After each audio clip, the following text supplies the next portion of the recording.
Las ideas y las reflexiones. Las cosas tienen sus dilemas y dudas existenciales. Los hombres y las mujeres que lo pensaron antes y mejor.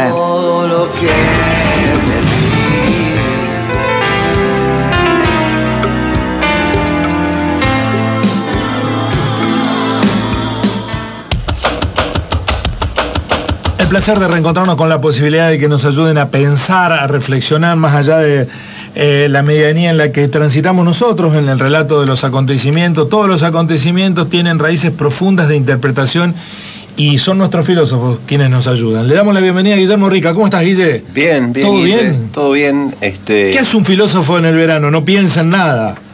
Lee mucho. Sí, aprovecha para leer novelas. El trabajo de ustedes también es leer, ¿no? Todo el tiempo. Afortunadamente, yo suelo hacer este chiste, que no es un chiste en realidad. Yo tengo la suerte de que mi trabajo sea mi forma de vivir, la forma de vivir que me gusta. Claro, así es leyendo. Sí. Claro, sí, está muy bien. Sí, no se podría ser filósofo si no si tiene predisposición a la lectura. Y cada tanto hablar de lo que he estado leyendo. Estamos que me bien. paguen por eso. Bueno, gracias por sumarse otro año a esta iniciativa. No, para del nosotros programa. Es una especie también de militancia. De militancia, muy bien. Me gusta el término. Así que... y de catarsis pública. Y nada, o sea, la filosofía también siempre ha tenido como una dimensión que tiene que ver con la intervención, digamos, en la palabra pública, ¿no? Bueno, ¿de qué hablamos hoy? La pesadilla americana sería como el reverso del llamado sueño americano, ¿no? Ajá. Que Estados Unidos prácticamente desde sus orígenes ha pretendido que sea universal. Viste que Estados Unidos tiene una liga de un deporte que le llaman Liga Mundial, ¿no? Sí, todo es Liga Mundial. Se juega ahí nada más, pero bueno. Sí. Bueno, la NFL... Claro, ¿no? Entonces ellos tienen, o sea, esa pretensión, digamos, expansiva, imperialista, ¿no? O sea, han sido, desde sus orígenes, han tenido la pretensión de ser un imperio. Y yo creo que forma lo han logrado. Y claro, sí, lo que pasa es que ahora están, digamos, en un proceso, si se quiere, decadente de eso, de esa fase. Y yo creo que para poder entender lo que está sucediendo, digamos, en Ucrania, hay que reconstruir un proceso histórico que desde la caída del muro de Berlín y el colapso de la Unión Soviética viene siendo silenciado de manera, digamos, yo digo, bastante canalla, digamos, por las empresas de medios occidentales, ¿no? Digo, luego del golpe de Estado del 2014 en Ucrania, impulsado, digamos, además y financiado por los Estados Unidos y la Unión Europea, hay una región que ha adquirido notoriedad en estos tiempos, que es la región del Donbass, que es una de las provincias que ha recibido, digamos, reconocimiento a su autonomía por parte de Rusia, digamos, antes de que empezara la invasión rusa en Ucrania. Bueno, esa región vivió un genocidio protagonizado por fuerzas militares y paramilitares ucranianas, que ya cuenta con unas 14.000 víctimas y sigue, digamos, o sea, entre muertos y desaparecidos, víctimas que no han sido televisadas, ¿no? Ni transmitidas por ninguna de las cadenas empresariales radicadas en los países del G7, ni comentadas por enviados especiales, preocupados por la situación humanitaria, digamos, de la región, ¿no? Porque, bueno, en todo esto sabemos que hay una doble vara, ¿no? Aquel golpe de Estado del 2014 en Ucrania surgió luego de la negativa de un gobierno democrático, el gobierno de Víktor Yanukovych, electo en 2010, de hacer ingresar a Ucrania en la Unión Europea y en la OTAN, porque hay algo que también hay que saber, o sea, Ucrania es un territorio que tiene una división poblacional bastante marcada, o sea, la región más oeste, digamos, de Ucrania es una región mucho más cercana, próxima e imbuida, digamos, de la cultura rusa, ¿sí? Y la región este, digamos, una región menos imbuida, digamos, de esa cultura rusa, pero que además tiene otros problemas como cierta idiosincrasia de identificación con la supremacía blanca. Bueno, de hecho ahí han proliferado partidos neonazis, ¿no? Y han proliferado los nacionalismos blancos, digamos, de derecha muy fuertes. Bueno, De hecho, Ucrania es uno de los paraísos de alquileres de vientre, ¿no? O sea, para que te nazcan chicos rubios de ojos celestes. Bueno, ¿no? Fueron noticia empática, 5 familias argentinas que fueron a alquilar vientres a Ucrania y que no podían salir por esta circunstancia, ¿no? Fenómeno interesante ese, ¿no? El del racismo, nazismo neoliberal, digamos, ¿no? O sea, que es una cosa que en algún momento analizaremos, ¿no? En lugar, digamos, de este gobierno elegido democráticamente que se negó a hacer ingresar a Ucrania, digamos, en la OTAN y en la Unión Europea, se formó un gobierno de neonazis y de miembros del Partido Nacionalista, seguramente habrás escuchado este nombre, Svoboda, ¿sí? ¿Qué mano estuvo, digamos, detrás de todo esto, de este golpe de Estado y de este cambio, digamos, de gobierno? La de John Teft, que era embajador de Estados Unidos en Ucrania y que es un especialista en golpes de Estado o lo que suele llamar revoluciones de colores, ¿no? Como la que hubo en Egipto, en Rumania, ¿no? Y fue quien agitó, digamos, la convulsión que se conoció como Euromaidán, ¿no? El golpista, digamos, transformado en presidente, Alexander Turchinov, fue reconocido, digamos, como legítimo en horas por las franquicias globales de la democracia, digamos, y de la libertad. Pero el genocidio inició entonces en esas regiones que no reconocieron las autoridades surgidas del golpe y cuyo desborde motivó los acuerdos de respeto recíproco en Minsk entre Ucrania Occidental y las repúblicas del Donbass, lo sacó pronto del poder, ¿no? A pesar de esto, o sea, las brutales acciones de violación de derechos humanos de aquel gobierno golpista duran hasta nuestros días y se acrecentaron desde la asunción del nuevo gobierno de Zelensky, aunque nadie en Europa o en Estados Unidos habla de esto. Tampoco acá en Argentina, obviamente, ¿no? Digo, yendo un poco más atrás en el tiempo, ¿sí? Es bueno recordar que al final de la Segunda Guerra Mundial, en la histórica conferencia de Yalta, en la península de Crimea, se pactaron áreas de influencia de las potencias triunfadoras y un mecanismo de interconsulta para abordar problemas internacionales de interés mutuo. Sin aviso previo, en 1949, Estados Unidos creó la OTAN, Organización de Tratado del Atlántico Norte, y a partir de la asociación de diversos estados europeos occidentales con los estadounidenses con el propósito de defender a Occidente de la hostilidad soviética, ¿no? Por su parte, la Unión Soviética y sus aliados respondieron, digamos, fundando el Pacto de Varsovia, que ya sabemos que entre la caída del muro de Berlín en 1991 se disoluce, o sea, ese pacto, digamos, se disolvió, podemos decir así, desapareció. Y fruto de esta realidad, en 1991 se firman acuerdos recíprocos entre la naciente Federación Rusa, digamos, y la OTAN, que darían lugar al mundo postsoviético que más o menos conocemos hasta hoy. Desde entonces, o sea, Rusia se fue fortaleciendo, se fue reconvirtiendo, la Federación Rusa se fue convirtiendo, digamos, en una potencia económica, digamos, a nivel mundial, sobre todo a partir del acceso de Vladimir Putin en 2000, digamos, al poder, y desde esa fecha Rusia viene observando con cautela los acercamientos de la OTAN a los países comunistas, y la OTAN ha ido incorporando a esos países de forma ininterrumpida, violando sistemáticamente los tratados de Minsk de 1991, ¿no?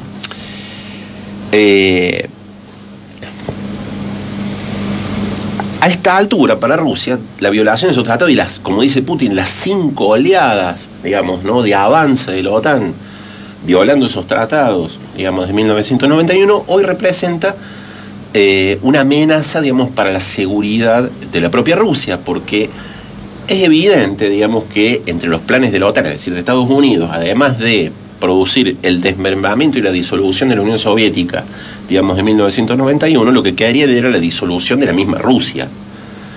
El ensayo, digamos, para eso fue la disolución de Yugoslavia, ¿no? O sea, a partir de un ataque unilateral de la OTAN que fue una verdadera masacre, ¿no? Que dio origen, digamos, a la guerra de los Balcanes, ¿no? Un país, digamos, como el que lidera la OTAN, que es Estados Unidos, que invadió otros países y participó en masacres de pueblos enteros a lo largo del mundo, no parece hoy estar en condiciones de acreditar su real vocación por el respeto de los derechos humanos. Menos si a eso le agregamos que es el único país, digamos, en la historia mundial que arrojó bombas atómicas sobre población civil, digamos, ¿no? Es decir, para entender el significado geopolítico de un posible ingreso de Ucrania a la OTAN, deberíamos imaginar qué sucedería si México acordara una estrategia militar conjunta con Rusia e instalara bases militares misilísticas a lo largo de toda la frontera sur, digamos, del río Bravo. Bueno, ya, ¿no? Hay un ejemplo, ¿no? Lo que ocurrió con la crisis de los misiles en Cuba. Claro, sí,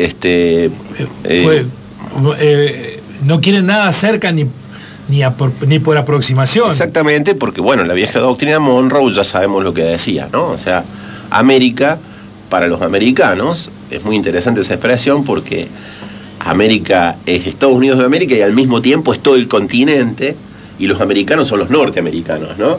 Entonces esa frase de Monroe, digamos que inaugura, podríamos decir así, el imperialismo norteamericano en la región sudamericana, es muy emblemática, ¿no? De lo que hablábamos al comienzo de esta conversación, ¿no?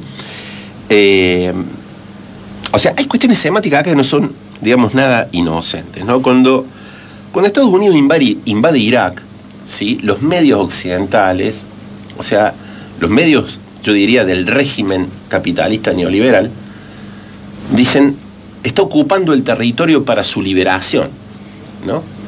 Y para instaurar, digamos, la libertad, digamos, y llevar esas pobres gentes a la democracia, ¿no?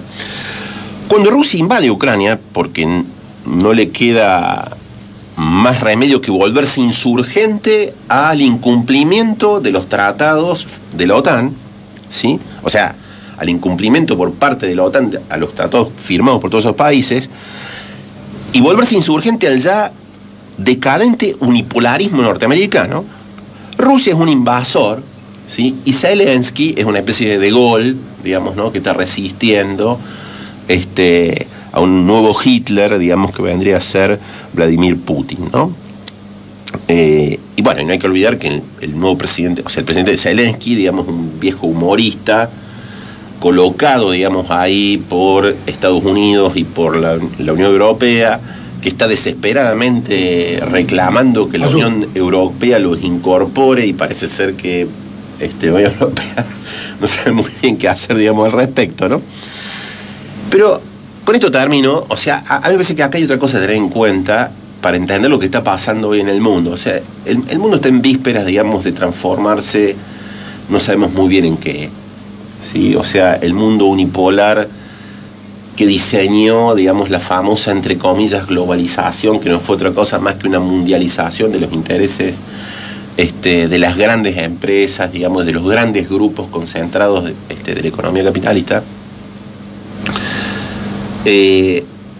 está tensionado eso, por lo menos, ¿no? O sea, está tensionado por la emergencia de China, está tensionado por la emergencia de Rusia como potencia, ¿sí? Está tensionado, digamos, por una guerra comercial, digamos, que se instaura, digamos, entre estas potencias y entre mercados posibles, digamos, de colocación, digamos, de mercancías por estas potencias, lo cual incluye, digamos, toda una dimensión también geopolítica, ¿no? Pero hay algo más a tener en cuenta, que sería esto. O sea, ningún Estado alcanza su soberanía sin algún tipo de insurgencia ante el orden, entre comillas, ya establecido, que es siempre el resultado de una guerra, ¿no? O sea, tengo malas noticias para los hippies pacifistas. O sea, vivimos casi todo el tiempo en guerra.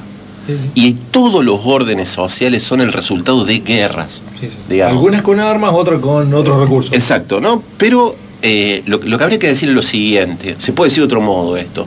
No hay derecho instituido, no hay poder instituido legítimamente sin un momento instituyente que es violento, de alguna manera. O sea, o que está por fuera del derecho, ¿sí? Porque ese es otro verso liberal, ¿no? O sea, que solo el derecho engendra derecho. O sea, la mayor parte de las leyes que conocemos no han surgido del derecho, han surgido de la fuerza, ¿sí? Y de la fuerza instituyente capaz de sostenerlas, ¿no? ¿Cuál es el problema que tenemos en la Argentina, que decía Ricardo Aroskin en una nota hace un par de domingos, digamos, en el cohete de la luna? O sea, no podemos hacer cumplir la ley de góndolas. Bueno, no tenés una fuerza instituyente que sea más fuerte, digamos, que la fuerza violenta, digamos, ¿no?, de los hipermercados concentrados, los que tienen capacidad, digamos, de cartelizar, digamos, la producción de precio de los alimentos, digamos, etcétera, etcétera. ¿Sí? O sea, ahí estamos hablando de eso, es un poder instituyente, no fuerte instituyente, ¿no? Dice Raúl Sánchez Sedillo, que es un filósofo español que ha estado analizando este conflicto, dice esto que me parece muy atinado, ¿no? Desde el 11S el capitalismo sobrevive en movimientos circulares entre guerras imperialistas bajo distintos pretextos, apropiación de recursos naturales, burbujas financieras de tipo extractivo, inmobiliarias, energéticas, de materias primas, de materiales raros, shocks económicos que reconcentran la riqueza y liquidan la escasa sustancia democrática que quedaba en los regímenes liberales occidentales, mientras asistimos cada vez más a una capitalización del malestar psíquico y social por parte de nuevos dispositivos fascistas que convierten el malestar en voluntad de muerte, ¿no? O sea, no sabemos qué va a pasar, pero a corto plazo lo que podemos estar seguros es que va a haber más fascismo, ¿no? Y algo más que dice Sedillo, y esto nos toca, ¿no? O sea, esta guerra cambia las reglas de juego en la Unión Europea post-pandémica, ¿sí?, de la cual uno podría decir el gobierno argentino se hizo eco tomando medidas similares, que fueron las medidas de subsidio al trabajo, ¿no?, de pago de sueldos a las empresas para que las empresas no despidan trabajadores. Bueno, eso se terminó, ¿no?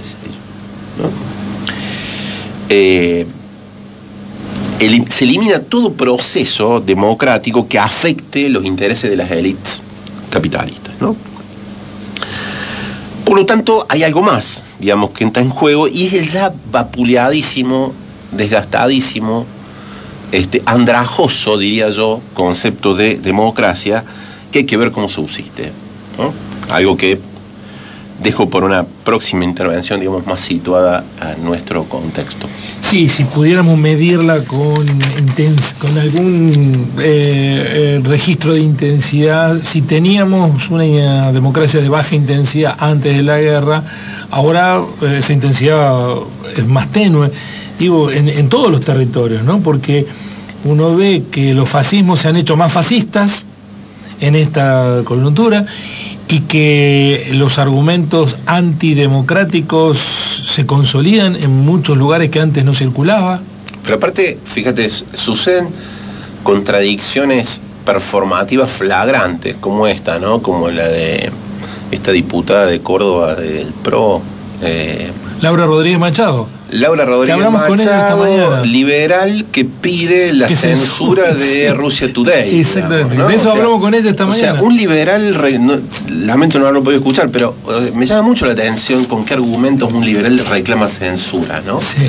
Y dice que el gobierno se postuló a favor de Ucrania, entonces no le tenemos que pagar con nuestros impuestos. El gobierno, tengo entendido, digamos, que ha condenado, digamos, la invasión militar y que intenta, me parece sabiamente, mantenerse neutral en el conflicto, ¿no? Sí, que hoy cada vez más ¿qué es lo que todos, digamos, los politólogos especialistas, digamos, en el conocimiento, digamos, de la región y de los conflictos regionales, digamos, balcánicos o del oriente europeo recomiendan, sí, digamos? Bueno, hay dos datos que son muy reveladores.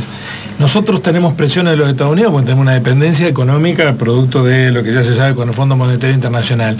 Pero hay una dependencia regional muy fuerte de México, porque son vecinos y porque hay millones de mexicanos viviendo en los Estados Unidos. Y López Obrador planteó, nosotros no lo vamos a sancionar a Rusia, nos mantenemos neutrales, condenamos la invasión, pero no lo vamos a sancionar. Que tenía más para perder López Obrador que cualquiera de nosotros. Y eso me pareció alineado desde un espacio progresista con algo que hizo Bolsonaro. No, yo que lo voy a sancionar a Rusia. Yo lo condeno la invasión, pero yo no lo voy a sancionar, dijo Bolsonaro, si a nosotros nos venden los fertilizantes que necesitamos y que no se los compra Estados Unidos. Claro, ese es el punto, ¿no? O sea, no hay que olvidar, digamos, que esta guerra particular, digamos, que tiene que ver con... me parece a mí el ponerle un límite por parte de Rusia, digamos, a las pretensiones realmente disgregadoras sobre Rusia que tiene la OTAN, ¿no? está en medio de una guerra anterior, que es una guerra comercial, que anuncia la posibilidad de un multilateralismo que tampoco sabemos cómo va a ser, porque, o sea, a mí la palabra multi también me genera muchas sospechas, porque no es la huipala, ¿viste? O sea, ¿no? Sí, o sea, existe el poder. Efectivamente.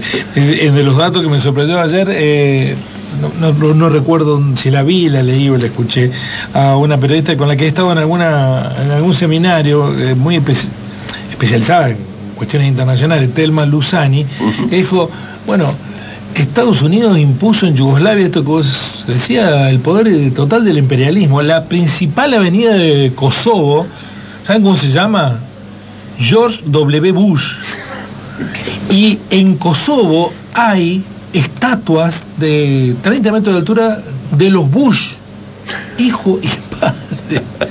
Bueno, eso está una especie de Irak al revés, ¿no? Exactamente. Gracias, Guille, siempre un placer escucharte y que nos ayudes a pensar. Y además que... Perdón por la extensión, pero tenía que contar un poco la historia. Y además es un elemento de orden revulsivo el que en esta primera posibilidad de análisis introducir, porque todo el mundo está pensando desde otro lugar, ¿no? Sí, está pensando... Y a mí me sorprende eso. Parecen todos de empleo de la OTAN, digamos. Exactamente. Nosotros porque todavía no nos contrataron, pero bueno. Y gracias, Guille. No. Sí.